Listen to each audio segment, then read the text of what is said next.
kalian buka bukunya. Nih, lihatlah lingkunganmu di malam hari.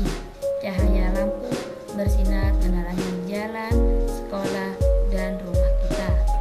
Listrik telah mengubah wajah dunia.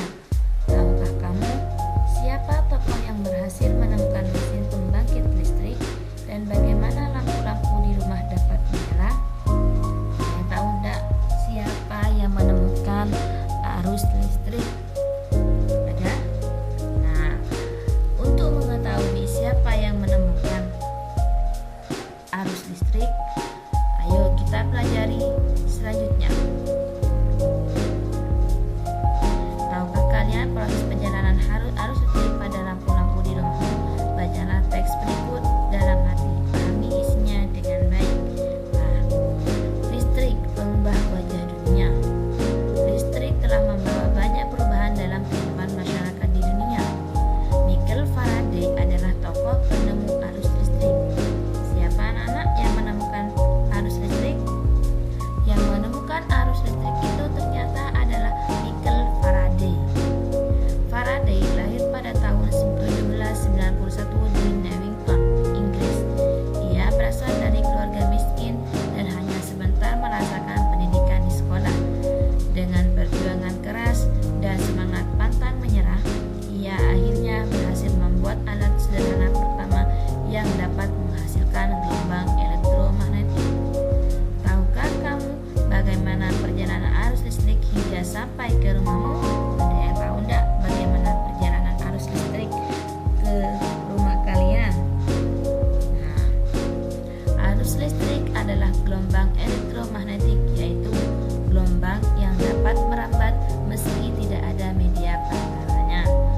Gelombang elektromagnetik terbentuk dari hasil perubahan medan magnet dan medan listrik yang terjadi terus-menerus. Proses tersebut kemudian memicu terjadinya arus yang kemudian kita kenal sebagai arus listrik. Arus listrik dihasilkan oleh generator raksasa pada pusat pembangkit listrik. Arus listrik tersebut disalurkan melalui jaringan listrik tegangan tinggi berupa jaringan kabel pada menara-menara tinggi yang menuju ke gardu-gardu penerima di berbagai daerah. Dari gardu-gardu penerima, arus listrik kemudian disalurkan ke rumah penduduk dan berbagai tempat yang memerlukan.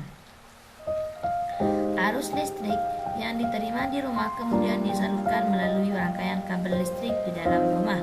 Rangkaian kabel tersebut umumnya berada di atap untuk tempat dudukan lampu atau dinding rumah untuk skalar dan colokan listrik, tempat penghubung beragam peralatan elektronik seperti televisi, kipas angin, dan kulkas. Rangkaian listrik di dalam rumah dapat berupa rangkaian seri atau rangkaian paralel. Rangkaian seri dan paralel merupakan jenis rangkaian yang dipakai untuk menyambungkan dua ataupun lebih komponen listrik sehingga menjadi satu kesatuan utuh. Bila dilihat dari cara penyusunannya, anak-anak, rangkaian seri disusun dengan cara bersambung atau sejajar. Rangkaian paralel itu berderet. Nah, kalau rangkaian seri itu anak-anak sejajar. Kalau rangkaian paralel itu berderet. Sejajar itu artinya bersambung berdampingan. Kalau berderet itu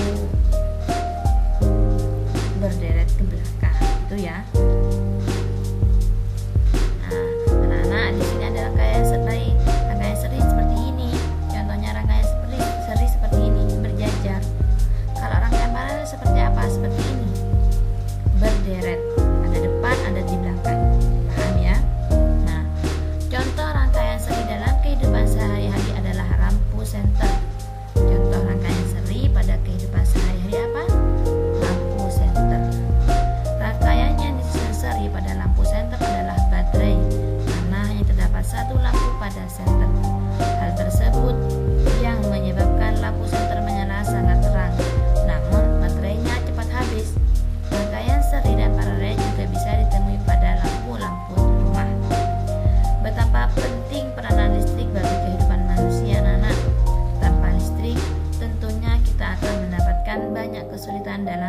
melakukan aktivitas sehari-hari. Benar apa enggak? Kalau tidak ada listrik, kita akan terhambat melakukan aktivitas secara sehari-hari. Namun demikian, kita juga harus tetap bijaksana menggunakan listrik dalam kehidupan sehari-hari. Listrik itu sangat penting pada kehidupan sehari-hari. Kalau tidak ada listrik, kita akan kesulitan melakukan aktivitas. Sudah ya? Rangkaian tadi ada berapa anak-anak? Ada dua. Ada rangkaian seri sama ada rangkaian paralel. Kalau seri diingat-ingat itu sejajar. Kalau paralel itu berderet. Sudah paham? Coba sekarang ditanyakan lagi. Siapa yang menemukan arus listrik? Siapa? Michael Faraday. Sudah ya, paham ya? Nah, sekarang jawablah pertanyaan berikut berdasarkan paragraf teks tersebut. Paragraf yang pertama tadi di Michael Faraday itu apa topik masalah yang akan disampaikan oleh penulis? Apa? Silakan kalian jawab di kolom. Apa yang kamu tentang arus listrik? Apa tadi arus listrik itu? Ya kan ya? Silakan kalian kerjakan di kolom yang sudah disediakan di bawah itu. Nah, selanjutnya bongkarlah senter yang kamu miliki. Punya senter apa enggak anak-anak? Punya ya. Nah, di sini ada apa saja? Ada baterai, ada senter. Nih, yang pertama itu ada baterai. Apa gunanya baterai? Baterai adalah sebagai penyuplai arus listrik anak-anak. Yang pertama ini baterai. Yang kedua adalah reflektor. Apa reflektor itu? Untuk memfokuskan cahaya lampu senter. Yang ketiga ada logam penghantar. Ada logam penghantar. Ini logam penghantar anak-anak. Untuk menghantarkan arus listrik dari baterai ke lampu. Saklar untuk menghubungkan dan memutuskan arus listrik yang mengalir ke lampu. Nah, ya anak, sekarang kita akan lanjut masih tentang senter. Jika komponen-komponen utama tersebut dirangkai untuk membuatnya kembali menyala, maka akan tampak seperti berikut ini anak-anak. Nah, ketika masih utuh, tidak dibongkar. Nah, jika kepalanya ini dibongkar, kemudian dirangkaikan kembali hanya dapat menggunakan lampu, maka akan tampak seperti ini.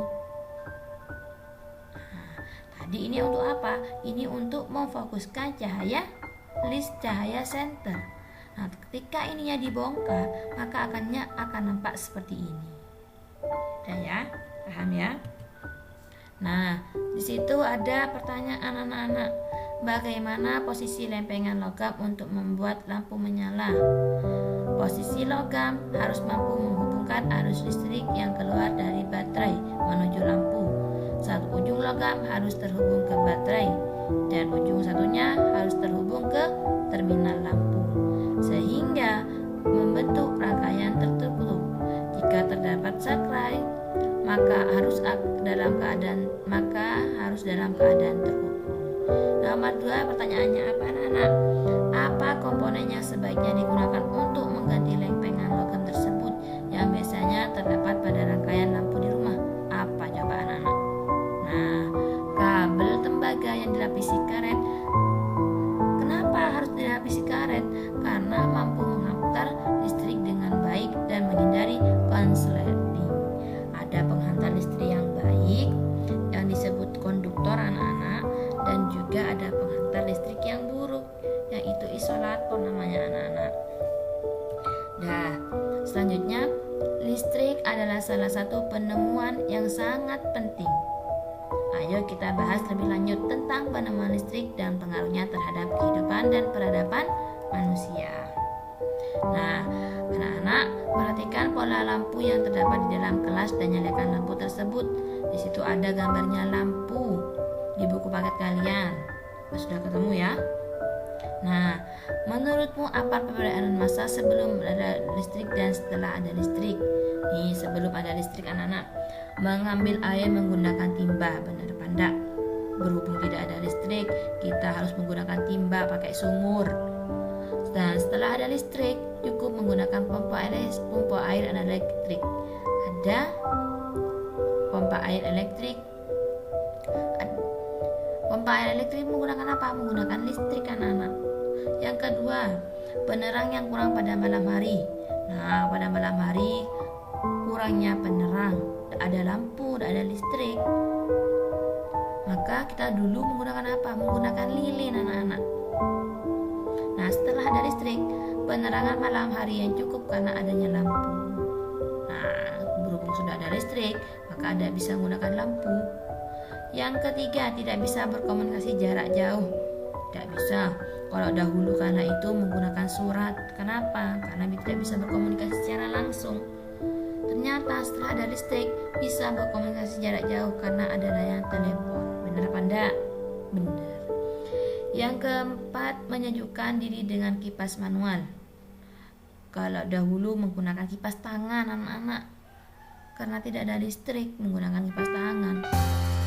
Setelah ada listrik menggunakan kipas angin elektrik.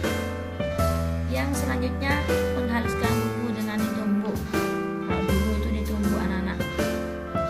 Setelah ada listrik bisa menghaluskan bumbu dengan blender elektrik. Itu perbedaan sebelum ada listrik dan setelah ada listrik. Nah, sekarang amati di lingkungan sekitarmu. Temukan banyak mungkin pengaruh listrik dalam kehidupan di bidang sosial dan budaya di lingkungan tempat tinggalmu. Kamu dapat menggunakan tabel hasil diskusi kelompok atau melakukan wawancara dengan guru, pegawai sekolah, dan petugas lainnya yang ada di sekolah. Tulislah dalam peta pikiran berikut. Nih, sebelum ada listrik, setrika arang. Setelah ada listrik, menggunakan setrika listrik. Silakan kalian tulis di sini sebanyak-banyaknya.